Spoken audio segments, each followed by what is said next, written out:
Trần Michael xin kính chào quý vị. Xin quý vị cho phép Trần Michael thử nghiệm ứng dụng AI hỗ trợ giọng nói để làm video vì lý do sức khỏe.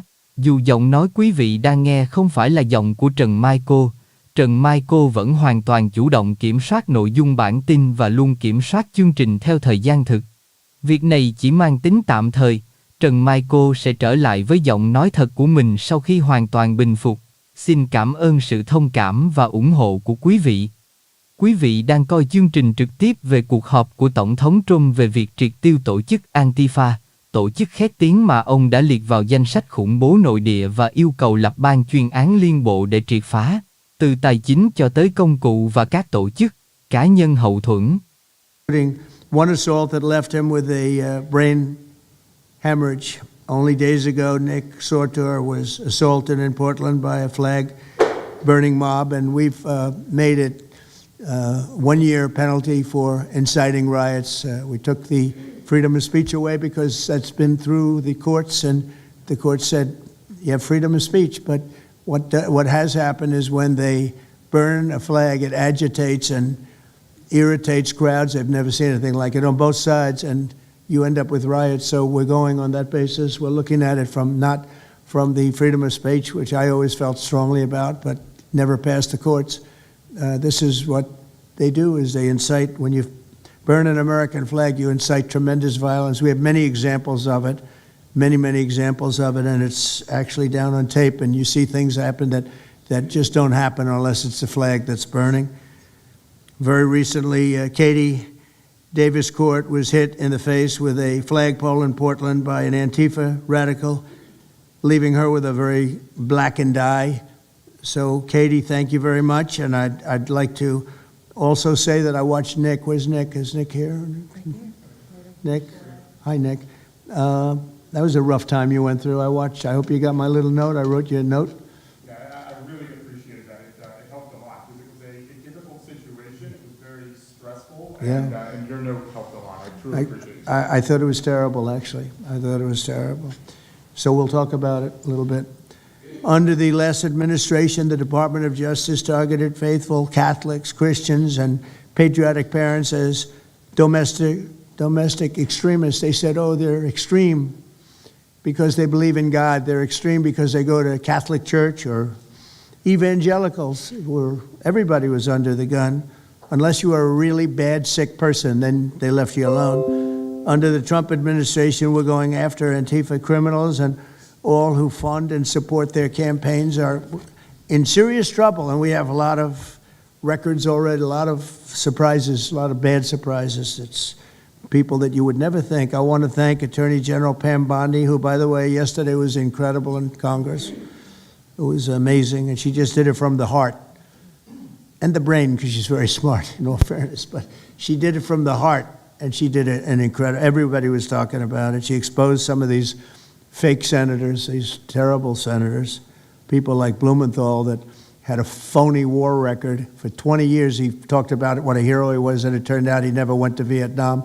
For 20 years, he talked about being a hero in Vietnam. Then it was exposed when he said what platoon he was with, and it was exposed that somebody was watching from that particular platoon. They said he was never with us.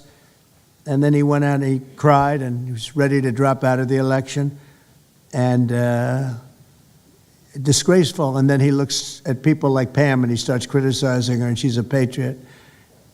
They ought to do something with that. You know, we have a young congressman that's right now in jail for lying about where he went to college and other things. It was, you know, frankly not good. It was pretty bad. But it was nothing compared to Blumenthal. I mean, what Blumenthal did, he was for 20 years a hero, a great war hero. And then he sits back and, you know, sanctimonious kind of a guy, looks down, how dare you do this to the American public, you know? What a fake. But I thought Pam was incredible yesterday, as well as Secretary Kristi Noem, who's really out there courageously, and I appreciate it, Kristi, amazing what you're doing. FBI Director Kash Patel, who's really coming up with some great information, Kash. It's great. Keep it coming, because there's plenty of it. Deputy Attorney General, one of the best lawyers you'll ever find, Todd Blanche, who I know personally is a good lawyer because I'm here. Thank you very much, Todd. Good job, Todd. Let me ask Attorney General Bondi to say a few words, and then we'll follow it up with Secretary Noem and Director Patel. And we're going to have some of the people around the table, very courageous people, and they're going to be talking, journalists, almost all, and they're going to be talking, and we'll take some questions from the press at the end. Okay, Pam, please. Thank you, President Trump. And as you made clear, Antifa is a domestic left-wing terrorist organization. We've seen them on video for years because they wanted to be seen and they got away with it. They beat journalists, they attack courthouses, they attack police stations, they dox and assault our law enforcement officers. The Biden administration let them commit these crimes with total impunity for years. So did Democrat leaders like Pritzker and Mayor Brandon Johnson. Last week, independent journalist Nick Sorter was arrested just for protecting himself against Antifa. I saw it online and I called Nick. I couldn't believe what happened. He did all this just trying to save our American flag from being burned. He was pushed down and assaulted, yet the local police arrested Nick, not the Antifa thugs who did this to him. Antifa feels empowered to operate in the open because weak Democrats have turned a blind eye to their actions. Their hatred for President Trump and for law and order agendas fuels their violence. We've seen more than 1,000% increase in attacks against our ICE agents since January 20th. Secretary Noem is out there fighting for you firsthand to keep our federal officers safe, to keep our federal buildings safe, and we're not going to have it anymore, these thugs. We saw what's happening in Portland and Chicago, and you saw what happened in Dallas. No longer. This is not activism, it's anarchy. We can't and we will not let masked terrorists burn our buildings, attack our law enforcement, and intimidate our communities. Under your leadership, President Trump, we're deploying the full might of the federal law enforcement to crack down on Antifa and other domestic terrorist organizations led by Stephen Miller. Trần Stephen, Michael thank xin you for kính everything chào you're quý vị. doing. Xin quý vị cho phép Trần Michael thử nghiệm ứng dụng AI hỗ trợ giọng nói để làm video vì lý do sức khỏe. Dù giọng nói quý vị đang nghe không phải là giọng của Trần Michael, Trần Michael vẫn hoàn toàn chủ động kiểm soát nội dung bản tin và luôn kiểm soát chương trình theo thời gian thực. Việc này chỉ mang tính tạm thời. Trần Michael sẽ trở lại với giọng nói thật của mình sau khi hoàn toàn bình phục. Xin cảm ơn sự thông cảm và ủng hộ của quý vị. Quý vị đang coi chương trình trực tiếp về cuộc họp của Tổng thống Trump về việc triệt tiêu tổ chức ANTIFA, tổ chức khét tiếng mà ông đã liệt vào danh sách khủng bố nội địa và yêu cầu lập ban chuyên án liên bộ để triệt phá, từ tài chính cho tới công cụ và các tổ chức, cá nhân hậu thuẫn. Fighting crime is more than just getting the bad guy off the streets. It's breaking down the organization brick by brick. Just like we did with cartels, we're going to take the same approach, President Trump, with Antifa. Destroy the entire organization from top to bottom. We're going to take them apart. Thanks to your bold leadership and the designation of Antifa as a terrorist organization, which is exactly what they are, Americans will no longer tolerate their unhinged violence. Thank you. Thank you very much, Pam. Christine. Well, thank you, Mr. President, and thank you for hosting today and focusing on Antifa and the terrorists that they are. Let's not make any mistake. These individuals do not just want to threaten our law enforcement officers, threaten our journalists, and the citizens of this country. They want to kill them. Their agenda is to destroy the American people and our way of life, and this president is standing in their way. He is stopping them from bringing their death and their destruction to the individual citizens in this country that just want to raise their kids and their grandkids in peace and in safety. I want to also thank everyone around this table for being so bold and so brave, for standing up and recognizing the threat that Antifa is to our way of life. By recognizing how advanced they are, how sophisticated their networks are, how they've infiltrated our entire country, and we're seeing them play out with their tactics from city to city, and how they have built out their funding mechanisms. And sir, I also want to thank our Treasury Secretary for his work in getting to the bottom of these funding mechanisms and individuals who are perpetuating this violence on our American cities. I was in Portland yesterday and had the chance to visit with the governor of Oregon and also the mayor. They're in town, and they are absolutely covering up the terrorism that is hitting their streets. While you talked about some of the stories of our ICE agents, our Border Patrol agents, how they have been attacked, how they have been shot at, injured, the damage that they've done, these leaders in these local cities, along with Pritzker and Johnson, ignore what's going on, or, sir, they're helping Antifa cover it up. We have arrested dozens of individuals that are Antifa members or affiliated with them, and I want to thank our Attorney General for prosecuting them and making sure they never see the light of day again. They have been so bold in making sure we're bringing those individuals to justice. One of the individuals we arrested recently in Portland was the girlfriend of one of the founders of Antifa, and that we are hoping that as we go after her, interview her, and prosecute her, we will get more and more information about the network and how we can root them out and eliminate them from the existence of American society. I want to thank the new journalists here today for telling their stories and for being able and willing to go to the streets and to cover what's happening here in America. Many times the legacy media has looked the other way, refused to tell the stories. The networks have not really focused on what this is and what damage it is doing to our country, and how this network of Antifa is just as sophisticated as MS-13, as TDA, as ISIS, as Hezbollah, as Hamas, as all of them. They are just as dangerous. They have an agenda to destroy us, just like the other terrorists we've dealt with for many, many years. And today is the day that we have a president that won't tolerate it and will stand up and fight for the American people. So thank you for being here, for being so bold, and for standing in the gap at such a time as this. It will matter, it will make a difference, and your life will be one of significance because of what you've done today. So with that, God bless you, and thank you, Mr. President. Thank you very much. Thank you. Cash, please.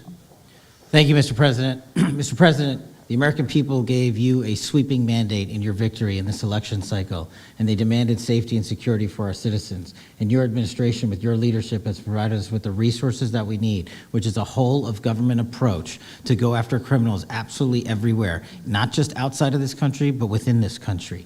And that takes a whole-of-government approach. The interagency seated up here with the Department of Homeland Security, our Attorney General, our Deputy Attorney General, and your White House staffers, including Stephen Miller's leadership, has allowed us to go out there and map out these networks. What we are doing at the FBI is simple. It does not require rocket science. We are following the money. Money never lies. And that's what it's going to take to bring down this network of organized criminal thugs, gangbangers, and yes, domestic terrorists, because that's what they are. They are harming everyday citizens in every single one of our communities. And the folks you see here on the right and left, they're some of the bravest men and women we have today. They're reporting the stories live time because the mainstream media won't cover it. They're putting their lives on the line. They're standing up for the flag. The least we can do is stand up for them. So you have my thanks. I read more of your stories than I do theirs because you guys are putting out the truth. And we deserve a country where you are protected as equally as they are. We, in this FBI, will go after with the criminals with a vengeance. We will not rest until we find every single seed, money, donor, organization, and funding mechanism that we have.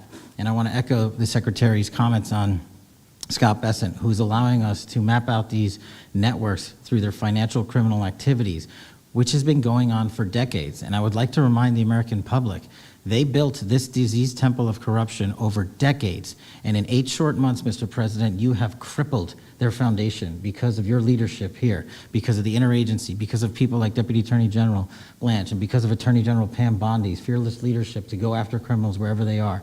They will not be able to hide. They were able to hide and conspire with prior administrations, and we are exposing their corruption from within. And we will go to every single city in this country under Operation Summer Heat and the other operations we are doing at the FBI to bring these criminals to justice. We will arrest every single one of them from whatever perch you sit in, private or public, no matter how your goal or your ambition is. It will be crushed by the Constitution because the American people deserve law and order, and that's what we're going to give you. Thank you very much, Cash. Great job. Maybe we'll start over here. Would any of you like to say something? Feel free. You can say it in front of a fine group of people, also journalists and reporters. You want to start? Sure. Go ahead. Absolutely. President Trump, members of the cabinet, really appreciate you guys bringing this together. And the fact that we are here today on such short notice shows how serious you guys are taking this issue of trans terrorists and frankly, the cities and police departments that are cooperating with Antifa, such as Portland. I mean, the Portland politicians are literally willing to sacrifice their own citizens just to appease these Antifa terrorists. It's sickening. I've seen it firsthand, obviously. When I went to jail that night, never expected it to happen. I thought that they were maybe removing me for my own safety. It never crossed my mind that I was the one that was being arrested for a crime after I was just thrown into a hole. I heard from the Department of Homeland Security after I had gotten out of jail, and one of your, I won't say exactly who it was, but somebody very close to Secretary Noem over here, said that they were legitimately worried for my safety in the Portland jail. But luckily the Portland jail was, I was the only one there, essentially, because they don't actually arrest people in Portland, besides conservative journalists, I guess. So look, I'm glad that it was not a good night for me. Let's just say that. It was not fun sitting in that jail, but I'm glad to see what has come of it. And I've been able to talk to a bunch of FBI agents, ATF agents, DHS agents that I didn't even know existed until I went there and went to that ICE facility. And the morale is at an all-time high. It is so exciting to see these guys know now that they have the backing of the Secretary, the DOJ, as well as the President of the United States, and they are there to do their job. They are going to fulfill this mission and deport these violent criminals. I believe one of the ones that I did a ride-along with Secretary Noem yesterday, President Trump, and there was a pedophile that had come into the country 5 times over the past 7 years. 7 years, and apparently under the Biden regime that was just allowed to happen. That was fine, no problem. It's concerning to me that you're seeing the Portland Police Department, as well as the governor of Oregon, and the mayor, of course, coming out and running defense for pedophiles that have entered the country illegally 5 times. It's crazy. I'm glad it's taking a front row seat in the media, and they're being forced to talk about it in reality, because we're the ones that were on the ground. We're the ones that are actually reporting what's going on. Much of the legacy media has been either ignoring it or covering for Antifa for years now. So thank you guys so much for taking this seriously. And President Trump, you mentioned that flag. So remember, you put out a truth right after That's right. I saw that. took this flag from that man that was burning it in the street. I saw it. Do you know who he is? Oh yeah, I know exactly who it is. So why don't you give it to Pam? Give it to the Attorney General, and let's start prosecutions. Yeah. I actually have a second flag that he tried to burn as well. So I have 2 of them from the same guy. Well, you also saw what happened when that flag started burning. Everyone went crazy. That's right. And that's when it started, when they started burning the flag. So thank you. If you could give the information, it would be great. Absolutely. And at least that horrible night made you famous. Right? You got He was something. already I got a text from the President of the United States, so I appreciate that. And President Trump, after that happened to Nick, I called Harmeet Dillon, and we opened a pattern and practice investigation into the Portland police, very publicly, as to how they let this happen. Thank you, sir. Mr. President, Brandy Cruz, you're going to hear us be very fired up today, and you can tell, and it's because some of us have been covering Antifa for 15 years and have never had anyone in a position of authority even acknowledge their existence. And I'll also tell you that I think that had you not done, the single most powerful thing you've done to deal with this scourge has been acknowledging that Antifa is a real thing. I genuinely believe there would be people at these tables who would be dead today and would have been killed in Portland had you not called them a terror organization and said we're going to bring the full weight of the federal government to bear. I talked to Katie Daviscourt in Portland the other day. She'd been assaulted all summer. And she said the same thing, that it seems quick to violence as soon as you made that designation. So they're thinking in their heads, they're worried. There's been 24 or so arrested in Portland. They don't want to go to federal prison. There's this video of them, one of them who was in the face of an ICE agent, and then he's in custody shaking. Once you take the mask off, they're nothing. Right. And I was told by probably a dozen people not to tell you this. I'm going to tell it to you anyway, because it's relevant to what we're talking about. I'm living proof that you can recover from TDS. I had strong Trump derangement syndrome for probably 8 years. This is one of the reasons I recovered from it. And by the way, it's much better to not have TDS. I'm happier, I'm healthier, more successful. I even think I got a little more attractive after I got rid of my Trump derangement syndrome. Yes. You know, I'm a reporter in Seattle, and frankly, I could not care any less what any of you have to say about this meeting. Could not care any less. We're not here for you. I'm not here to convince any of you that Antifa is a real thing, because if you have not come to that conclusion by now, you are never going to come to that conclusion because you don't want to see it. And you're going to go and you're going to say it's a bunch of right-wing conservative influencers who are here spinning a tale. I was one of you. I was a mainstream reporter in Seattle for 10 years. I was a TV reporter on the streets doing my job, and I was still assaulted by Antifa. So it's not about being conservative, it's about people who go there and show what they're doing. And when I saw, after all those years, that the media wouldn't be honest about what was happening, that Democratic politicians wouldn't be honest about what was happening, I thought, well, gosh, if they're not being honest about that, maybe they're not being honest about President Trump either. And it opened my mind to just looking at things for what they were. And now I find you quite funny, actually. Now it's like I said, I'm much happier about it. But, you know, for me, again, I could not care any less the stories that they go to print. This is what I care about. We have 3.5 years. Nothing is guaranteed, although I think if Democrats keep it up, we'll probably have Republican presidents for the next 3 decades.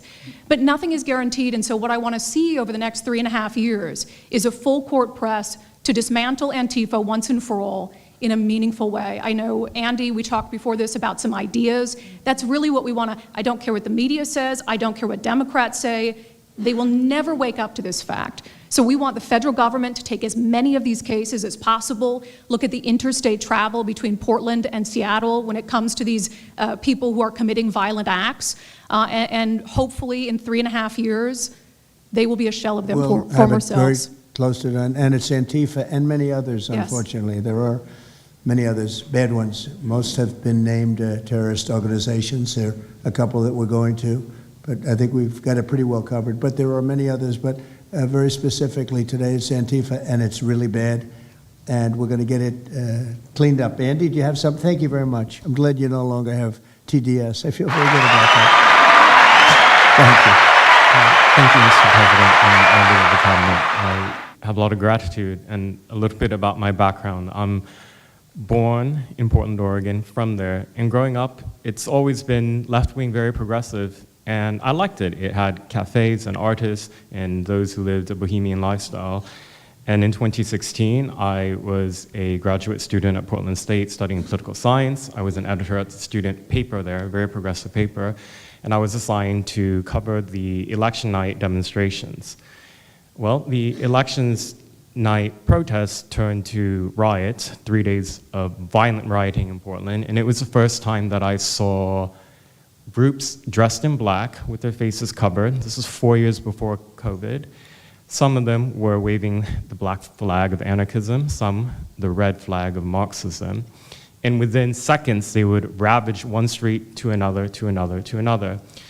And the next day, I would read the legacy media, which I still read at that time and looked forward to, and I looked up to those journalists. And I was really shocked to see that the narrative was that these, in my view, anti-democratic political violence was legitimate acts of protest because people were concerned about racism or all these other lies. And so for the next 4 years, I just continued going out with my video camera. I thought, look, people can ignore what I write because of spin, but videos can quite speak for themselves.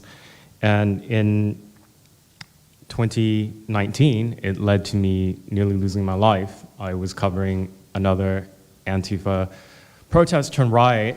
At that point, had been routine in Portland, and then I was ambushed in a mob beating. And I had never been in a fight. I didn't even realize that I was being assaulted until seconds in. And the punches came from everywhere on my head and my face, and I was bleeding out of my eyes and ears, and then they threw all the drinks in my eyes to humiliate me further and to laugh at me. And I was rushed to the hospital in an ambulance and CT scan, and I had subarachnoid hemorrhage, which is bleeding in the brain. I nearly died. And after surviving that, the reporting that I saw in liberal media it seemed to suggest that I had deserved it because they branded me far right. And some even went so far as to suggest that I maybe faked my injuries. A BuzzFeed reporter asked for my medical records, which I did provide, but this felt so, it's like because I didn't die in that attack, there was another round of people who wanted to finish me off. But I continued, and then 2020, Portland was really the epicenter of the longest political violence. Those months of riots, I was on the ground, undercover, and there was an assassination there. There was a supporter of Donald Trump named Aaron Danielson who was shot dead by a self-described ANTIFA member who then fled out of state and died in a shootout with US Marshals. In 2021, I returned undercover, naively thinking that enough time had passed, and was chased through the streets of downtown and beaten, nearly choked out. The person who was trying to choke me out held me so tightly that I had the blood, the vessels in my eyes burst. So one of the symptoms were my eyes were completely red after that, and I was hospitalized. So thank you so much for acknowledging Antifa and for directing your administration to treat them as domestic terrorists. It's going to be really challenging because how they organize is that they are decentralized, autonomous, and they operate on deception. And we're still to this day told that they don't exist, that it's a figment of our imagination. I think the DOJ could look at federal conspiracy charges. The state of California and San Diego County last year broke up an Antifa cell in San Diego. And I think maybe perhaps the State Department should designate Antifa, its international arm, as a foreign terrorist organization, FTO. So thank you so much for this invitation, Mr. President. Thank you very much, Andy. Great. That's a rough time you had, huh? So the chokeout was almost the end, you felt? Yeah, that was my only near-death experience in my life, and I'm quite shaken when I think about it now. It really feels unbelievable to me that on the streets of America that this type of violence against citizens could become so routine and accepted and cheered on by people. Although, in the immediate aftermath of Mr. Kirk's assassination, we saw again that type of depravity play out on quite large swaths of the left. So there's a deep sickness that's in this country right now, and it pains me a lot to acknowledge it. Yeah, the amazing thing is you look at Portland, and you see fires all over the place. You see fights and, just violence. It's just so crazy. And then you talk to the governor, and she acts like everything is totally normal. There's nothing wrong. It's almost like, are you waking up from a dream or something? You see it on your network. You see it all over the place. And it's so bad. It's so crazy. It's like the movies you see for the kids, I guess not only the kids, adults also, where you have these bombed out cities and these bombed out people. It's like worse than that. I don't think they could make a movie as bad. And then the governor will get up and say, I don't know why they're coming here. It's such a wonderful place. And the amazing thing is the people want us to be there. The people, when they get the real people that live there, many of them have left, but the real people want us to be there. The same thing in Chicago. So they've had 60, 70 murders over a short period of time. Murders, people that got shot. They've had hundreds of people shot, and then a guy like Pritzker, or this low IQ mayor, gets up. He got up, he's got a 5% approval rating, and the people are all against him. They want people to come. Beautiful black women are wearing a MAGA hat last night on television. Beautiful people. And they said, we don't care who comes, just stop the crime. They don't care, frankly, they don't care if it's National Guard and military. Send in anybody you want, stop the crime. And they're afraid to go out. They can't even go out.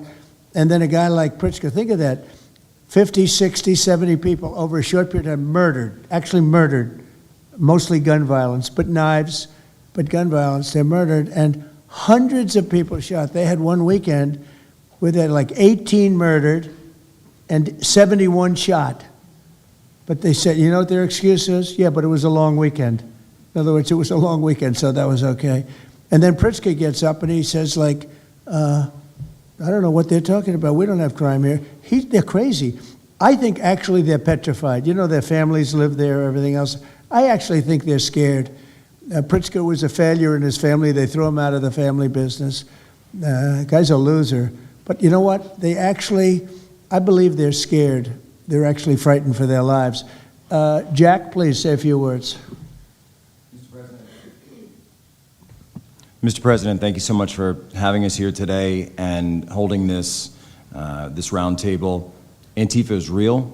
Antifa has been around in various iterations for almost 100 years in some instances, going back to the Weimar Republic in Germany. And it's now been just under 1 month since we saw a far leftist murder Charlie Kirk, and we saw thousands upon thousands of people, other far leftists and people in positions of authority, people like nurses and pilots and doctors and HR departments, celebrating the death and the murder of Charlie Kirk. This sickness that's out there is absolutely real. And Mr. President, thank you for mentioning the fact that one of the bullet casings read, "Hey fascist, catch" on it. One of the other bullet casings right next to that had Bella Ciao written on it. Now, Bella Ciao is a song that is known in Antifa circles as the international anthem of Antifa. And all of us around the around this room that have studied Antifa, we're very familiar with these symbols. And Mr. President, I think the situation is getting worse. When you look at people like Luigi Maggioni, in his 20s, Thomas Matthew Crooks, of course, who took a shot at you, sir, the ICE shooter in Dallas, and now this Tyler Robinson, we're starting to see a pattern of more and more murderous violence. And this same violence is not just random. It is targeted assassinations, which are getting worse. And every single one of us in this room that goes out there, and obviously you as well, sir, and all the staff, we are now under that threat every single day. And working there at Turning Point USA, and I've spent just about the last month out there in Phoenix with Erica, with the family, with the team.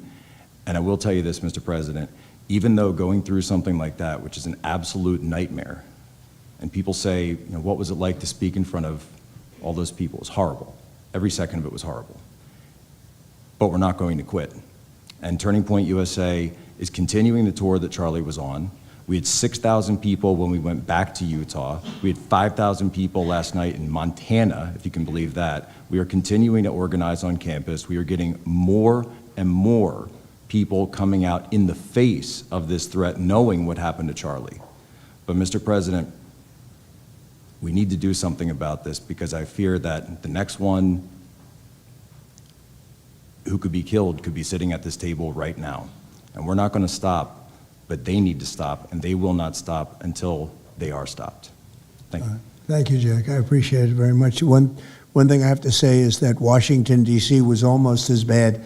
I don't know what could be worse than Portland. You don't even have stores anymore. They don't even put glass up. They put plywood on their windows, but most of the retailers have left. But Washington, D.C. was so bad, and Pam, I'd say it took 12 days to really make it pretty good, and a month to make it great. And now people are going out to dinner. The restaurants are booming. They don't have enough seats. They're opening up new restaurants because many of them closed. And people are walking down the street totally safe. A reporter, I'm not sure if she's there. I can't see somebody reported there. She is. She was violently assaulted. And I don't know, she tends to be somewhat liberal, but she wasn't liberal on this one. I appreciated your honesty, but that won't happen again. It won't happen again. You're lucky you're alive, frankly, with what happened. I know exactly what took place. So Washington, D.C., our capital, we thought we'd start there appropriately, and it's safe, and people are so happy. They're so happy. And now it's a couple of months. I went to dinner there. I felt totally safe. I gave a press conference right in the middle of the street, which I don't think Secret Service was thrilled about. But, you know, I'll tell you what, I wouldn't have wanted to do it 6 months ago. It's incredible what happened. Now we're in Memphis. As you know, we're having a great impact in Memphis. It's been only a week, but it's, Cash, I hear it's been amazing what's happening there, just very early. But you take a look at D.C. and you take a look at some of the other. We've had a big impact.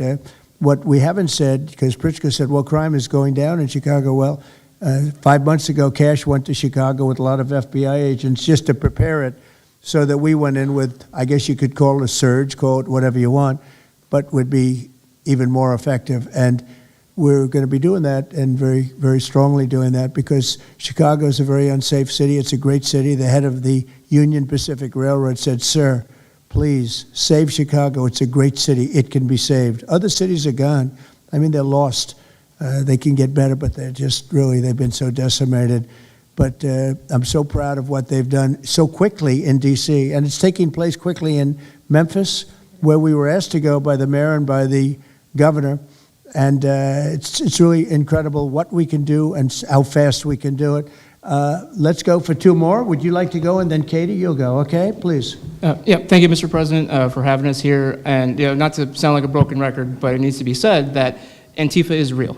Yeah. It's real. It's a threat. I just saw them last weekend over in Portland while they're causing mayhem over there. And the reason why they're such a big problem is because we have Democrats and a lot of people in the mainstream media refusing to acknowledge that they even exist, right? So how can we as a country begin to address it when you have large swaths of these people who are supposedly decision makers and people who are supposed to inform, they don't want to say that it exists. Because the common argument is like, well, they're not a real organization because there's no national leadership, they don't have a national headquarters, so how can law enforcement go after a group that doesn't exist like that? Well, law enforcement goes after criminal groups that organize to rob banks or do smash and grabs. They don't have a registered LLC, they don't have official membership cards, they don't have a business address, but law enforcement still goes after them because they're working as a group. These people don't just show up, randomly at the same time to do the same thing, dressed in a very similar fashion, espousing the same ideology. And they say, well, it's an ideology. It's like, well, yes, it's an ideology because there's people alive, present, that believe in it, and they're acting on it. And so I've been very well aware of what Antifa's been doing. I was very busy during the riots in 2020. That was probably my most exposure to them prior to this year. I've been at the ICE facility at Broadview. I'm originally from the Chicagoland area, unfortunately, but that's where I grew up around. Like I said, I was in Portland. I was covering the riots in Los Angeles as well. And probably one of the most disturbing parts about that is, in addition to Antifa being present, they were tagging the streets with CJNG, which is Cartel Jalisco Nueva Generación, which is a cartel. So you have these people who are working basically in concert with other terrorist groups to say that we're here, we're present, and we're gonna attack federal agents and people who are gonna expose what we do. And so, to be clear, political violence, sustained political violence that we're seeing in this country is not a both sides issue. I was, I was at Charlie Kirk's memorial in Glendale recently. Conservative gathering, totally peaceful. It was the most peaceful gathering that I've been at. Every other time that I've been covering violence in the streets, just this year, just this year, it's always been from left-wing people, radical left-wing people. And it's not even just Antifa anymore. The shooting that happened the defensive shooting that happened in the Chicago area, that wasn't someone dressed in black bloc. That was just somebody that had taken upon themselves to go out and try to interfere and ram federal vehicles. So people are becoming more and more radicalized, and it was to be expected, unfortunately. And the reason why we're in this position today is because after I was done covering the riots, I was at the border from the San Diego sector all the way down to the Rio Grande Valley sector, covering the border crisis month after month. And we all knew the solution to that. We all knew why it was happening. It's because, well, it's racist to have a border. It's like, well, actually it's not, but okay. And so it required you to come back into office and to fix the problem, but it's no longer just a border issue, it's a nationwide issue, and that's one of the reasons why you got elected back into office, because thankfully the American people said we're not going to deal with it anymore. But unfortunately, there's a lot of people, as we've seen, who are willing to take to the streets to do violence. And that's a scary thing, because typically when I was in 2020, I was covering Minneapolis, Los Angeles, Portland, Seattle, I was over in Chaz, and that was to be expected. But now, because the issue of immigration, illegal immigration is so widespread, riots can happen anywhere. Attacks can happen anywhere. So that's why it was weird kind of going back to my home state to cover this violence. I mean, just after the Dallas shooting, they were chanting outside Broadview, shoot ICE, shoot those, efforts, shoot those efforts. So I'll just leave that. Thank you so much again for having this. You know, this is very dangerous. You know, we don't work for companies that have billions of dollars. You know, we're running and gunning often on our own. We became friends. A lot of us are friends because we would see each other all the time, and we became friends because we wanted to have someone watch our back while we're out there. Because like I said, we're just out there. And but we'll continue to do it because it's an important topic. It's an important issue.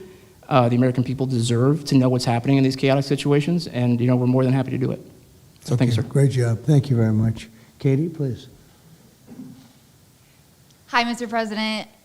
It is an honor being here today, and I first wanted to start by thanking you guys for designating Antifa a terrorist group. It's exactly what this group is. It's a long time coming. I'm an investigative journalist from Seattle. I work for the Post Millennial alongside Andy No and Jack Posobiec. I have been infiltrating Antifa cells in Seattle and Portland for the past decade. I know their inner workings, and Antifa uses extreme political violence to crush the civil rights of their political enemies and believes that violence is justified by any means necessary. But today, I want to focus on what is happening in Portland at the ICE facility. I've been covering this for the past 4 months, and this is a call out to corporate media who has completely ignored this story or has falsely reported on it. This is nothing short other than a sustained attack on the United States, which is being supported by Democratic elected officials. The Portland Police Bureau has completely abandoned several blocks outside the ICE facility, giving away their jurisdiction to a terrorist group who has spent the past 4 months harassing, assaulting, and intimidating anyone they perceive to be against their cause. Not only have federal agents been relentlessly assaulted for more than 100 consecutive days, black-clad anarchist militants concealing their identities behind black facial coverings have been assaulting reporters just for trying to cover their crimes. Today, I am sitting here with a black eye and a concussion after being violently hit in the face with a metal pole while reporting outside the ICE facility just this past week. After the attack, I immediately went to three Portland police officers who refused to detain the suspect. I took the time to chase down the suspect in the streets, had her held for 35 minutes. I was waiting for Portland police to come, and they never came. Then that's what opened my eyes to what this group is actually doing. I watched 20 Antifa militants help my assault suspect escape into an Antifa safe house that is 1 block away from the ICE facility. And this safe house is where Antifa-affiliated protesters are conducting paramilitary operations. It's where they're arresting, they're showering, they're eating to continue this occupation. I have staked out this safe house and have observed shift changes. This group is highly organized. It is being funded through mutual aid groups, and they have no plans of stopping. Residents living across the ICE facility have been held hostage by Antifa. They're begging for federal intervention. The city refuses to help, and they want you, President Trump, to come in and restore law and order. I want to stress the importance of taking this situation seriously because when I first started reporting on this occupation, I went undercover in Black Bloc. I talked to these Antifa militants. I lasted for about a month. They believe that ICE agents are the Nazi Gestapo who need to be killed. They told me that directly, and I think that if this situation is not taken as seriously as it is, it's just a matter of time before someone gets killed. And thank you for having me. Thank you, Katie. That's pretty incredible. The only question nobody can answer is why. Why are they doing this? They're like insurrectionists. They're terrible people. But you really wonder why. Why are they doing it? What are they gaining other than they're obviously paid? They're paid a lot of money. Go ahead, please. Mr. President, if I can answer that question, the reason why they're doing it is because the same media that's sitting in this room with us has declared all of us at this table Nazis and fascists, and they've been doing this for years. This is why Antifa feels emboldened to attack us. Now, almost every single person at this table has been threatened with a steel bat. We've been assaulted, we've been harassed, we've been threatened, and that is in huge part due to the media. So my message right now is for you guys. Because 2 years ago, back in 2020, by the way, I was censored for my reporting on Antifa here in Washington, D.C. You were talking about how safe it is. Now, Mr. President, it wasn't so safe back then. Back in 2020, I watched as a father was being mobbed and surrounded by Antifa members as his terrified, crying children looked on and the police here did nothing. I watched as a woman had her hair violently ripped out of her skull simply for waving an American flag on the streets of Washington, D.C. And by the way, if you guys try to go and find any of this footage, you won't find any of it because Twitter deleted all of it because our president shared my reporting and they deleted my entire account immediately after. So now, if you want to know what happened in 2020, all you're going to see is the media headlines that said that it was fiery but mostly peaceful. Thanks for that one, CNN. The reality is that it was an extremely violent period of time, and for the last 10 years, Antifa has been wreaking havoc on law-abiding and innocent American citizens, and it needs to end. Now, I'm with Turning Point USA. It's an honor to be here, Mr. President. Thank you guys so much, everybody in the administration, for giving us a seat at the table, because the media has not only been demonizing us for so long, but immediately after the brutal assassination of our founder, Charlie Kirk, our Turning Point USA chapters have seen an uptick in violence across the nation as Antifa chapters that are embedded in our universities go and target them. It's been extremely difficult to report on the ground, and for a long time I was afraid to go to Portland because I knew that the only people who would have my back, like Julio said, were one of my friends on the ground because there is no police force there. I was terrified to go because I knew if I got shot or stabbed, and I have been assaulted, I've been mobbed and robbed in Austin, Texas by Antifa, that nobody would come to help me.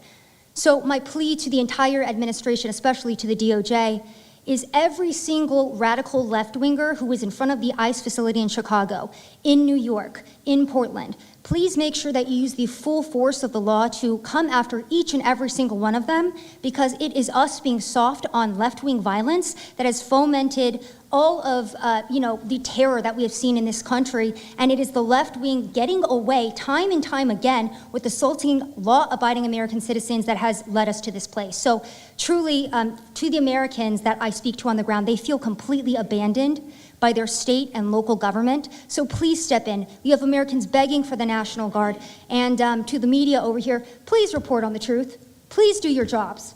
I'm an American citizen. Everybody at this table simply views ourselves as American citizens who have an iPhone and the will to actually tell the truth. So please take your job seriously and tell the truth to the American people. And thank you for letting me be here on behalf of Charlie to continue his legacy of cleaning up the country. Thank you, Mr. President. Thank you very much. Appreciate it. Wow, you feel very strongly, I can see. I'm mad. I got beat up so many times, Mr. President. My friends have gotten beaten up, and I want to cry right now from happiness because we have been completely ignored for so long. For almost 10 years, we've been getting assaulted on the streets. I have watched children cry as their parents have been attacked on the streets. That should not be happening at our nation's capital. So please, again, the DOJ, please utilize the full force and go after each and every single one of these people. Fantastic. Thank you very much. Great job. Impassioned.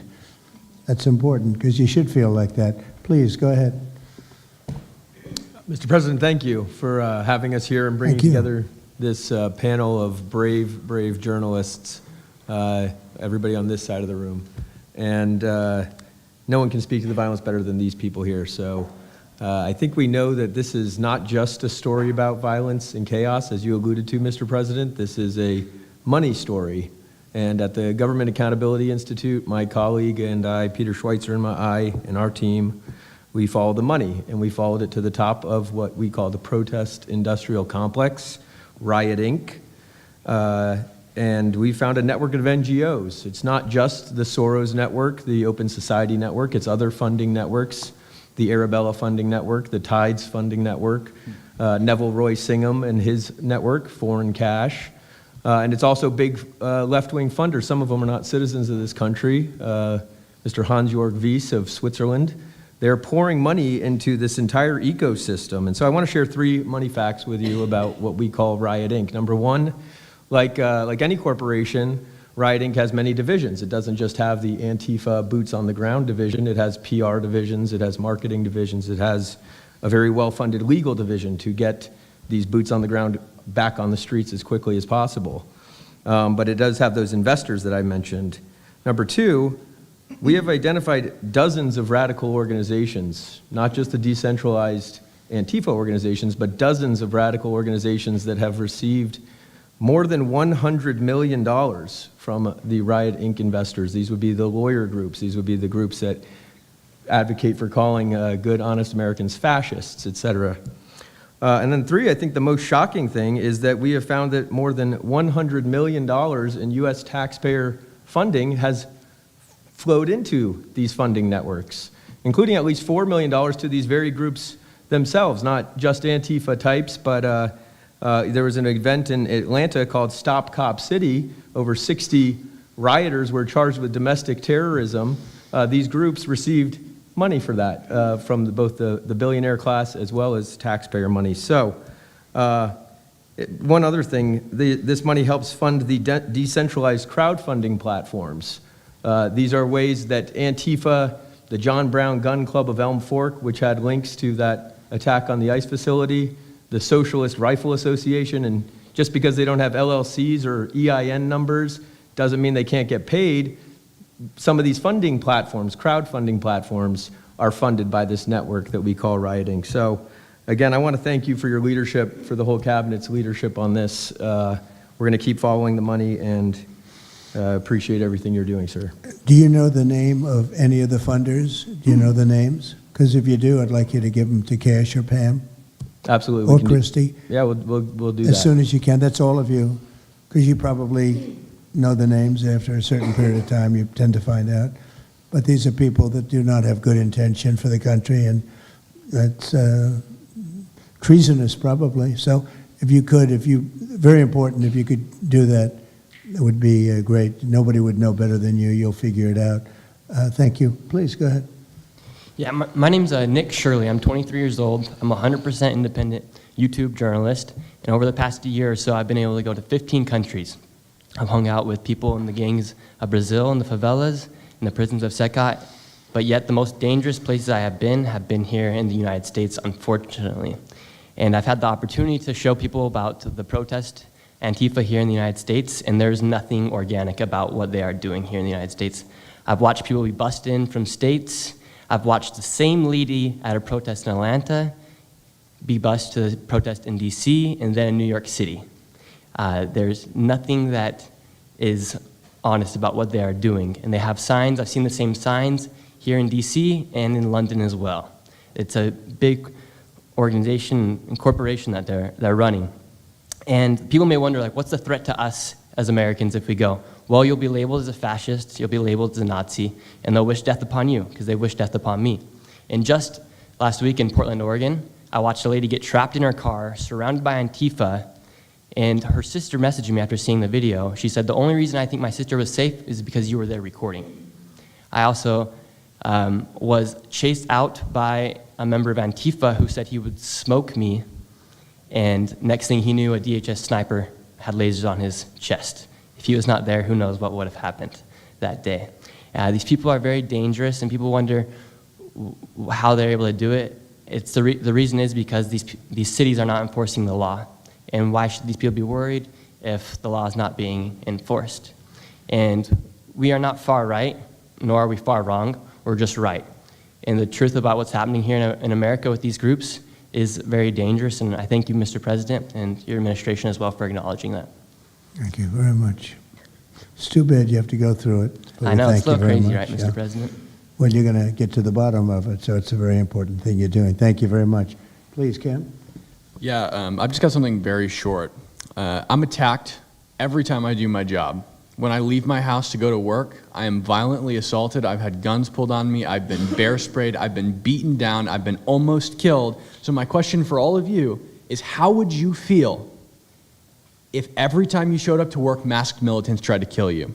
Because that's how we feel. That's our lived reality. And you guys go and tell us that we're liars, the riots aren't that bad, right?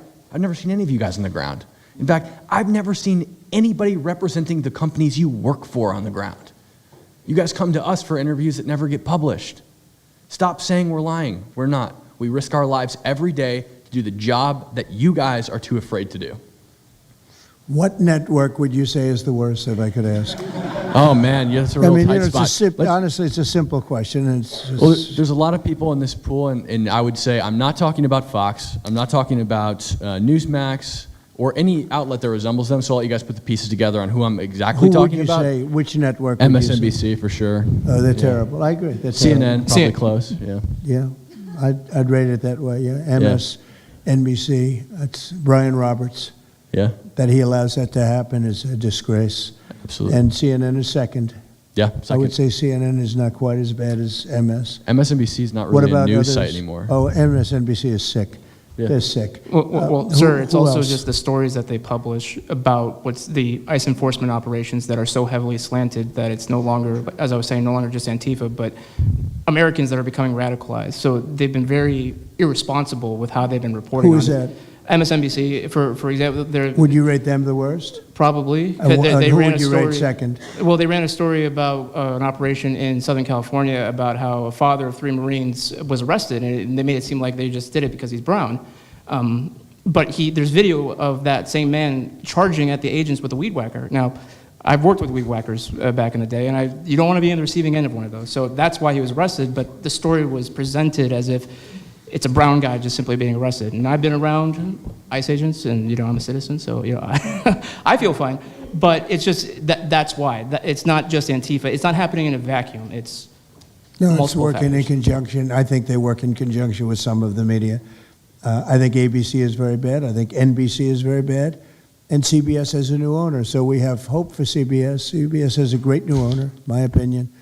But I will tell you, ABC is terrible. NBC is terrible. NBC's MSNBC too. They changed it. They moved it over legally so they couldn't be tainted by the words MSNBC, but they are absolutely terrible. There are a lot of them. What about independents?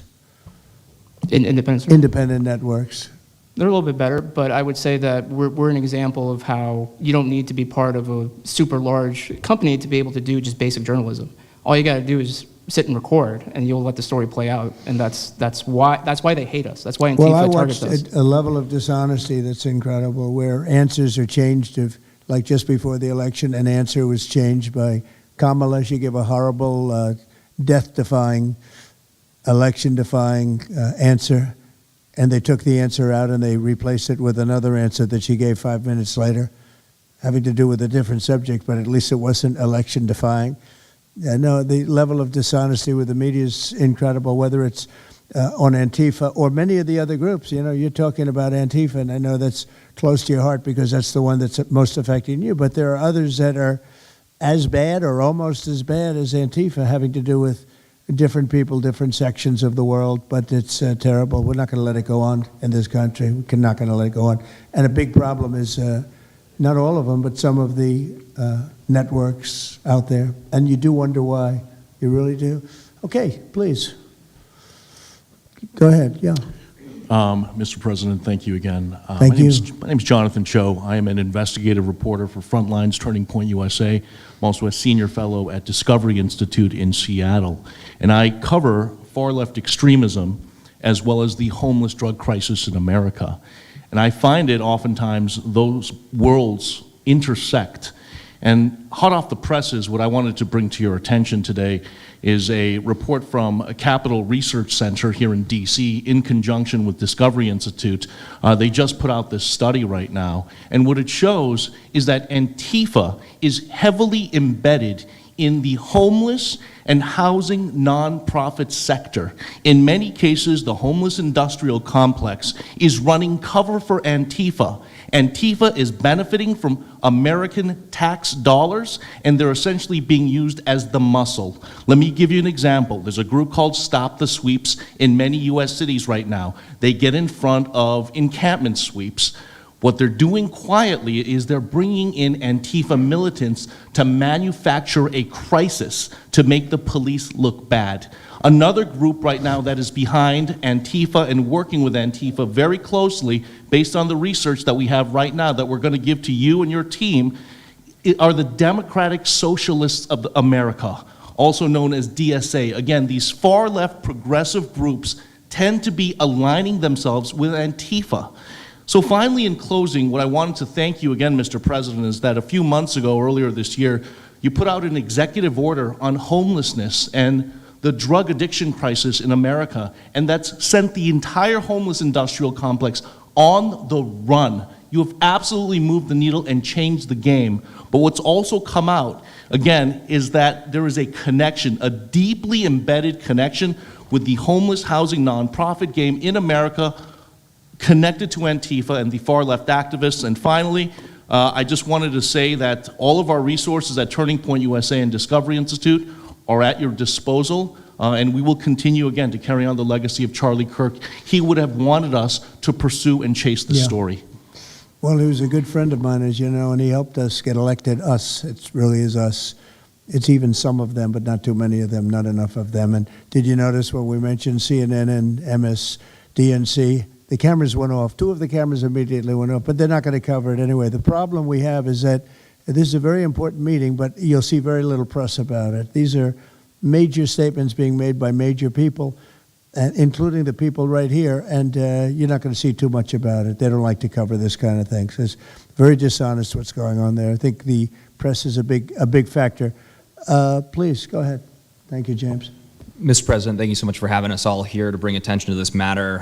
You know, you did mention MSDNC, CNN, a handful of those other outlets that have been lying about, I mean, various things, but especially what ICE, the brave men and women over at ICE have been doing. I was talking to Antifa members in Portland the other day, and you know, a lot of these people genuinely believe, they buy these lies, and they genuinely believe that they're fighting against literal Nazis and not brave men and women that are putting their lives on the line to basically, you know, enforce basic immigration law, right? That everyone seemed to agree with up until maybe a few years ago, a handful of years ago. So once again, thank you so much for having me. My name is James Klug. While my primary job is traveling around the country, having conversations with Americans about various political topics and issues, you know, I have had a lot of run-ins with Antifa over the last 5 years. And I do think that Antifa is a primary reason why many conservatives are afraid to go out and protest and make their voices heard and maybe bring friends and family to a demonstration and exercise their First Amendment right, because they are literally deathly afraid. And I talk to these people all the time. They're afraid of militants showing up in black bloc and hurting them and their families. And, you know, I've personally witnessed Antifa assaulting hundreds of police officers. I've witnessed them firebombing police departments and federal property. I've witnessed them making death threats against federal agents, police officers, journalists. I think I've witnessed every single person here, maybe not personally, but I've seen them get, you know, hunted down and attacked. And so, you know, this is a group that is responsible for a good percentage, if not a majority, of the violent riots in 2021 and 2020 when Democrat mayors had a kind of a hands-off approach with these left-wing militants. Just as a quick reminder for everybody, we're talking about dozens of murders that happened in those riots. We're talking about billions of dollars of damage to property and communities all over the country. We're talking about thousands of officer injuries. So this isn't just like some little thing that they're, you know, oh, they punch a journalist here and there. No, they're responsible for a lot of damage and a lot of people that have, you know, unfortunately died and basically suppressing people's voices, you know. And so what I did want to talk about is to get this footage, almost every single person in the room here, to get this footage, you have to go undercover because you are at risk of being beaten or worse. You have to go undercover, you have to film low-key to capture them committing crimes. This is stuff that the mainstream media was not doing and has not been doing. They'll show when Antifa is maybe, it's a little bit more peaceful, and they'll show when it's more mellow, but they'll remove the cameras when things get violent and it's actually dangerous to be here. And I have personally witnessed legacy media vans showing up at a riot 300 yards away, getting out of the vehicle, filming for 30 seconds, saying something like, you know, fiery but mostly peaceful, packing up, and to add insult to injury, you have Democrat politicians that are saying, it's just an idea, right? That's all this is, so it's just an idea. After all of this chaos, it's just an idea. Well, that idea has threatened to kill me and many of my friends that are here today. So, Mr. President, thank you so much for bringing this to the forefront, and it's definitely making a big change. Really appreciate you. One question, so why is it there are numerous groups? I mean, Antifa is terrible, but you have other groups that I guess probably are almost as bad or just as bad. Not one other group was mentioned. I'm sort of surprised at that. You just come into contact with Antifa? It seems to be that you mostly come into contact with Antifa. Please. There's a lot of overlap, and I would say that, for instance, Jonathan brought up the Democratic Socialists of America. They're basically the same thing. I mean, there's a lot of Democratic Socialists of America who are out there in black bloc, hiding their faces. And so I think we use, and I do understand, for the record, I do understand the challenge, as Andy pointed out, with Antifa as a graspable entity. I do. But at the end of the day, when you look at behavior, you prosecute behavior, right? We're not prosecuting ideas or ideology, you're prosecuting behavior. So whether you can prove that this amorphous thing is Antifa or someone has a patch that says Antifa, it doesn't matter. Did they assault someone? Did they assault a federal agent? Were they engaged in rioting? What is it? And so they're always using that, oh, well, they don't call themselves Antifa, even though some of them literally do. It's called Rose City Antifa. How long has it been around in Portland, Andy? Since 2007. They call themselves Antifa. In Seattle, I was outside the federal building, and they were yelling, "There's no police here, this is Antifa land." And then at the same time, Democrats, like our governor, oh, Antifa is an idea. But yeah, I think Antifa can overlap with a lot of other entities and organizations. Okay, very good. Thank you. President Trump, I just wanted to add this real quick, because you were asking which mainstream media outlet is the worst. What I think, it's any of them that decided to call Kilmar Abrego Garcia Maryland Dad. Because when I'm out there on the street talking to these people, they call Maryland Dad is this human, he's actually a human trafficking MS-13 gang member that's illegally in the country. But the amount of people on the street that I spoke with that thought that he was a U.S. citizen that was being deported to Uganda is dangerous. These people genuinely believe, based on what comes out of the garbage standing over here, that you guys are deporting U.S. citizens. So that's what's causing all these problems. So when you have a governor like Pritzker in Chicago, where you have Illinois, which is in a lot of trouble, Chicago's there, potentially a great city again. It's not great now, but it could be great again. That's why we have to get there soon, because eventually you can't do that. What makes a man like that say that things are wonderful? Why doesn't he say, we love that President Trump is going to come and help us clean up Chicago and make it safe again, as opposed to fighting us and pretending that there weren't 50 murders and 200 shootings and all of that? Why is that? Go ahead, Nick. To spite you. To spite the administration. That's simply what it's about at this point. Because, if you go and talk to some of these citizens, like, I'll use Portland as an example again, because I've been there for so long now. You talk to the neighbors that live in the apartments next door to the ICE facility. There are veterans with PTSD that live there, and they're here all night long, screaming, fireworks being lit off by these rioters, children crying because they, can't sleep at night and they're scared of all the noise outside, and they can't leave. They got a lease. You can't just leave. These people aren't wealthy individuals, and that's one of the major problems here. And these people are afraid to come out and speak out, and they're getting no help from their government at all. They've been begging for the noise ordinance to be enforced outside of their apartment complex for months now, and the city of Portland has ignored them every single time. The victims are, as I said, they're afraid, but the governments aren't doing anything because they want to spite the administration. It's all political. And the politicians make you feel like you're foolish, like there's something wrong. How could President Trump be saying that about Chicago? And yet the night before you see that, 11 people were shot, 5 people died, and you have him talking about like it's a wonderful situation. They make you feel guilty. And a lot of people don't get over that. They just don't get over it. I think they convince the people.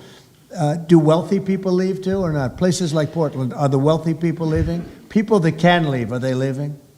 I think that they're moving to the areas that have been gentrified. I mean, the Oregon governor, when she was saying, we don't need Trump here, she's walking around, it's a very tight shot, if you notice that, and she said, Portland's just fine, look at me, and they'll focus on the couple areas of Portland that are very nice. Well, she was saying that, and there were explosions in the background. Mm-hmm. Yeah. I mean, there was a reason they cropped it in. Explosions in the background. Sure. Anybody have anything else to say over here?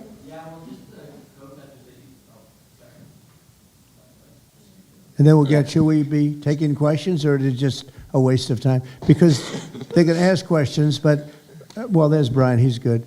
But you know what? In a way, it's a waste of time because If you give a great answer, they don't put it on. If you give a horrendous answer, or even if you give a great answer, they make it sound like it's not a great answer. They're very dishonest. Go ahead, Nick. Yeah, and I think part of that dishonesty comes from what they see. For instance, I've never been asked to go on any other show besides Fox News. My clips go viral everywhere, but they've never even asked, like CNN's never asked, MSNBC's never asked. And a lot of times when I go to hotels, I'll stay and I'll watch like MSNBC. Fortunately, their ratings are terrible. They are terrible. MSNBC is dying, and CNN is dying like a dog. And Poor CNN, they're so pathetic. It is very pathetic. You ever see their anchors in the evening? Nobody ever heard of them. Where did these people come? I could take anybody off the street in Washington, D.C. that do a better job. Yeah, and it's not amazing. hard to show what's going on these days. You literally have an iPhone and you can post it on X. They don't believe in the star system, you know. It's just one of those things, right? Okay, Nick, you finished, Nick? Yeah, Are thank you you very finished, much. Nick? Good job. Thank you very much. Well, you've been through hell, I tell you that, but you're really incredible patriots, incredible people. Go ahead, please, Brian. Brian, go ahead. I'm so thankful for each and every one of you here right now, and I'm very grateful that my network, Real America's Voice, has partnered up with many of you. Jack Sobin, you have a show on a network. Many of you, Savannah, have appeared on a network as well, so thank you for being here. My question is this: in terms of following the money, I would just notify that the city of Austin is cleared to vote tomorrow to basically waive a $120,000 fee so that a No Kings, basically an anti-Trump rally, can occur in their city. They're bypassing the fees, rolling it to the taxpayers. So my question is to you: what can the people of Austin, Texas do right now?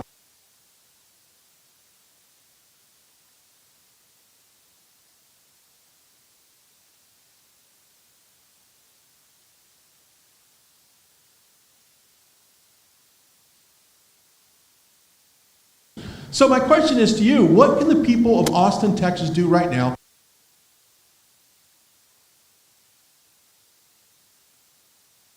Trump rally can occur in their city. They're bypassing the fees, rolling it to the taxpayers. So my question is to you: what can the people of Austin, Texas do right now?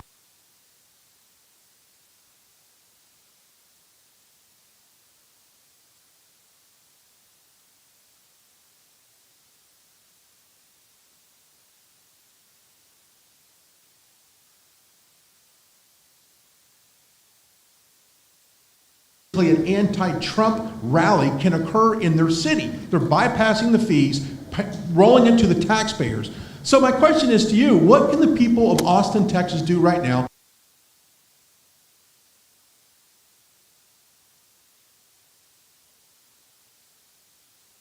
Tổng thống Trump chỉ trích sự vô tâm của chính quyền dân chủ và liệt kê những con số tội phạm kinh hoàng tại các khu vực họ cai trị.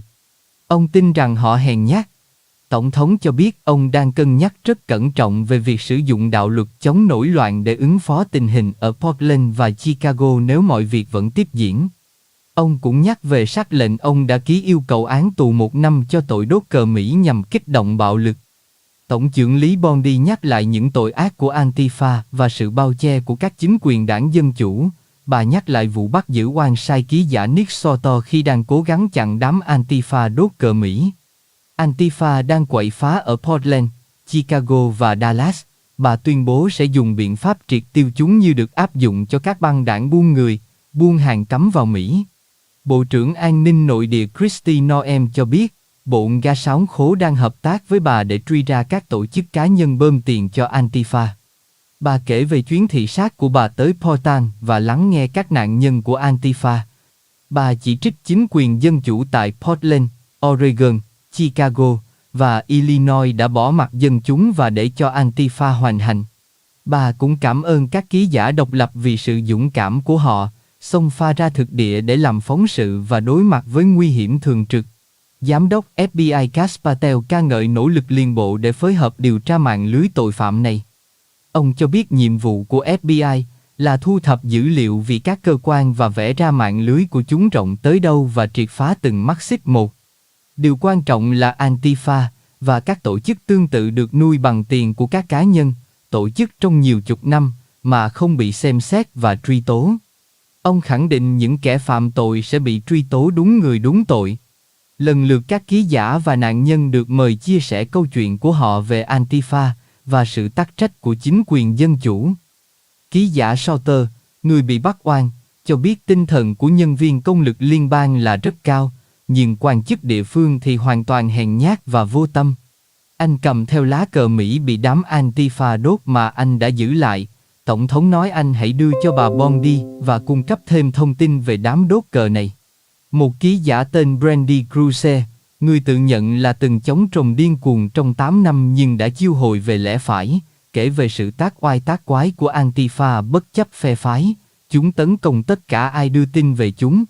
Và chỉ có người cánh hữu dám đưa tin, trong khi phe tả và đám báo lố, các chính trị gia thì trốn biệt. Ký giả độc lập Andy Ngô, nạn nhân thường trực của Antifa, bị tụi nó đánh nhiều lần, theo dõi và quấy rối tới tận nhà và đe dọa tính mạng tới nỗi có thời gian anh ấy phải chạy sang Anh Quốc tạm lánh nạn. Anh cũng từng bị bệnh chống râm và thức tỉnh kể từ sau bầu cử 2016 khi chứng kiến đám Antifa và các nhóm phi chính phủ đốt phá vì bà Hillary thua. Anh phẫn nộ trước sự che đậy của báo chí chính thống dành cho đám này và trở thành một ký giả độc lập để tìm sự thật. Antifa suýt đánh anh mất mạng vào năm 2019. Anh điều tra và phát hiện thêm nhiều vụ bạo lực và thậm chí là sát hại người cánh hữu của Antifa và anh tiếp tục bị chúng tấn công. Anh đề nghị Antifa phải bị chỉ định là một tổ chức khủng bố quốc tế. Ký giả Jack Sobiech nói về sự bệnh hoạn của đám tung hô, ăn mừng vụ ám sát Charlie Kirk và liên kết tinh thần của đám này với tư tưởng của Antifa. Những vụ ám sát nhiều nhân vật truyền thông và chính trị đang diễn ra với một bài bản rõ ràng chứ không phải tự phát. Anh hối thúc Tổng thống nhanh chóng tiêu diệt những đám bệnh hoạn bạo lực này. Một nữ ký giả đã thâm nhập vào Antifa và tìm hiểu về chúng và lên án đám báo lố vì che đậy cho chúng. Cô cho biết cảnh sát cố tình đúng cách các tòa nhà liên bang và dãy nhà để tạo không gian cho Antifa quậy phá. Cô nói mình bị Antifa đánh bằng một cây gậy thép vào mặt, nhưng không hề có cảnh sát giúp cô, thậm chí cô còn thấy Antifa phối hợp để giúp kẻ đánh cô trốn thoát. Ký giả Savannah Hernandez cho biết cô bị bịt miệng vì đưa tin về Antifa và bị đám này tấn công. Cô cảm ơn Tổng thống Trump vì cho các ký giả độc lập một diễn đàn để lên tiếng vì đám báo lố cố tình che đậy. Ký giả Brower cho biết Antifa là một tổ chức phức tạp, có ban truyền thông và quảng cáo với nguồn tiền dồi dào từ các tổ chức phi chính phủ, đem tiền thuế của dân Mỹ tới cho chúng. Tổng thống yêu cầu anh đưa danh sách các địa gia của Antifa cho FBI. Ký giả Chue của Frontline USA cho biết một nghiên cứu cho thấy Antifa cài cắm sâu vào trong các tổ chức vô gia cư, các khu ổ chuột hoặc thậm chí là các trung tâm cai nghiện.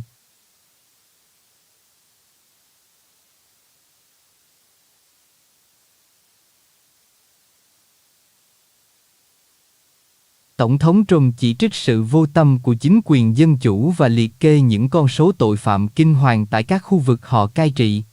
Ông tin rằng họ hèn nhát.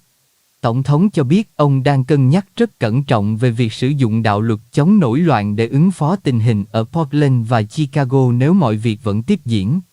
Ông cũng nhắc về sắc lệnh ông đã ký yêu cầu án tù 1 năm cho tội đốt cờ Mỹ nhằm kích động bạo lực. Tổng trưởng lý Bondi nhắc lại những tội ác của Antifa và sự bao che của các chính quyền đảng Dân Chủ. Bà nhắc lại vụ bắt giữ oan sai ký giả Nick Soto khi đang cố gắng chặn đám Antifa đốt cờ Mỹ. Antifa đang quậy phá ở Portland, Chicago và Dallas. Bà tuyên bố sẽ dùng biện pháp triệt tiêu chúng như được áp dụng cho các băng đảng buôn người, buôn hàng cấm vào Mỹ. Bộ trưởng An ninh Nội địa Kristi Noem cho biết, Bộ Nga Sáo Khố đang hợp tác với bà để truy ra các tổ chức cá nhân bơm tiền cho Antifa. Bà kể về chuyến thị sát của bà tới Portland và lắng nghe các nạn nhân của Antifa. Bà chỉ trích chính quyền dân chủ tại Portland, Oregon, Chicago và Illinois đã bỏ mặc dân chúng và để cho Antifa hoành hành. Bà cũng cảm ơn các ký giả độc lập vì sự dũng cảm của họ, xông pha ra thực địa để làm phóng sự và đối mặt với nguy hiểm thường trực. Giám đốc FBI Kash Patel ca ngợi nỗ lực liên bộ để phối hợp điều tra mạng lưới tội phạm này. Ông cho biết nhiệm vụ của FBI là thu thập dữ liệu vì các cơ quan và vẽ ra mạng lưới của chúng rộng tới đâu và triệt phá từng mắt xích một. Điều quan trọng là Antifa và các tổ chức tương tự được nuôi bằng tiền của các cá nhân, tổ chức trong nhiều chục năm mà không bị xem xét và truy tố. Ông khẳng định những kẻ phạm tội sẽ bị truy tố đúng người đúng tội. Lần lượt các ký giả và nạn nhân được mời chia sẻ câu chuyện của họ về Antifa và sự tắc trách của chính quyền dân chủ. Ký giả Sauter, người bị bắt oan, cho biết tinh thần của nhân viên công lực liên bang là rất cao, nhưng quan chức địa phương thì hoàn toàn hèn nhát và vô tâm. Anh cầm theo lá cờ Mỹ bị đám Antifa đốt mà anh đã giữ lại. Tổng thống nói anh hãy đưa cho bà Bondi và cung cấp thêm thông tin về đám đốt cờ này. Một ký giả tên Brandy Cruze, người tự nhận là từng chống trồng điên cuồng trong 8 năm nhưng đã chiêu hồi về lẽ phải, kể về sự tác oai tác quái của Antifa bất chấp phe phái. Chúng tấn công tất cả ai đưa tin về chúng. Và chỉ có người cánh hữu dám đưa tin, trong khi phe tả và đám báo lố, các chính trị gia thì trốn biệt. Ký giả độc lập Andy Ngô, nạn nhân thường trực của Antifa, bị tụi nó đánh nhiều lần, theo dõi và quấy rối tới tận nhà và đe dọa tính mạng tới nỗi có thời gian anh ấy phải chạy sang Anh Quốc tạm lánh nạn. Anh cũng từng bị bệnh chống Trump và thức tỉnh kể từ sau bầu cử 2016 khi chứng kiến đám Antifa và các nhóm phi chính phủ đốt phá vì bà Hillary thua. Anh phẫn nộ trước sự che đậy của báo chí chính thống dành cho đám này và trở thành một ký giả độc lập để tìm sự thật. Antifa suýt đánh anh mất mạng vào năm 2019. Anh điều tra và phát hiện thêm nhiều vụ bạo lực và thậm chí là sát hại người cánh hữu của Antifa và anh tiếp tục bị chúng tấn công. Anh đề nghị Antifa phải bị chỉ định là một tổ chức khủng bố quốc tế. Ký giả Jack Sobiech nói về sự bệnh hoạn của đám tung hô, ăn mừng vụ ám sát Charlie Kirk và liên kết tinh thần của đám này với tư tưởng của Antifa. Những vụ ám sát nhiều nhân vật truyền thông và chính trị đang diễn ra với một bài bản rõ ràng chứ không phải tự phát. Anh hối thúc Tổng thống nhanh chóng tiêu diệt những đám bệnh hoạn bạo lực này. Một nữ ký giả đã thâm nhập vào Antifa và tìm hiểu về chúng và lên án đám báo lố vì che đậy cho chúng. Cô cho biết cảnh sát cố tình đúng cách các tòa nhà liên bang và dãy nhà để tạo không gian cho Antifa quậy phá. Cô nói mình bị Antifa đánh bằng một cây gậy thép vào mặt, nhưng không hề có cảnh sát giúp cô, thậm chí cô còn thấy Antifa phối hợp để giúp kẻ đánh cô trốn thoát. Ký giả Savannah Hernandez cho biết cô bị bịt miệng vì đưa tin về Antifa và bị đám này tấn công. Cô cảm ơn Tổng thống Trump vì cho các ký giả độc lập một diễn đàn để lên tiếng vì đám báo lố cố tình che đậy. Ký giả Brower cho biết Antifa là một tổ chức phức tạp, có ban truyền thông và quảng cáo với nguồn tiền dồi dào từ các tổ chức phi chính phủ, đem tiền thuế của dân Mỹ tới cho chúng.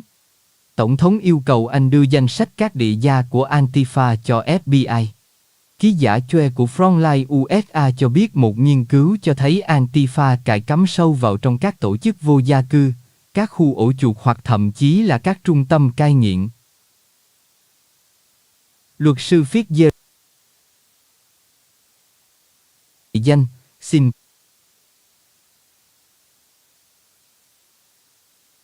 nghe. Nếu có sai sót gì, cảm ơn quý vị này. Xin cảm ơn quý vị đã dành thời giờ lắng nghe. Nếu có sai sót gì, đặc biệt là về cách phát âm tên người và địa danh, xin quý vị lượng thứ. Trần Michael xin hẹn gặp lại quý vị trong các chương trình tiếp theo. Kính mong quý vị tiếp tục đồng hành và ủng hộ cho kênh YouTube và website của Trần Michael. Xin kính chào tạm biệt quý vị.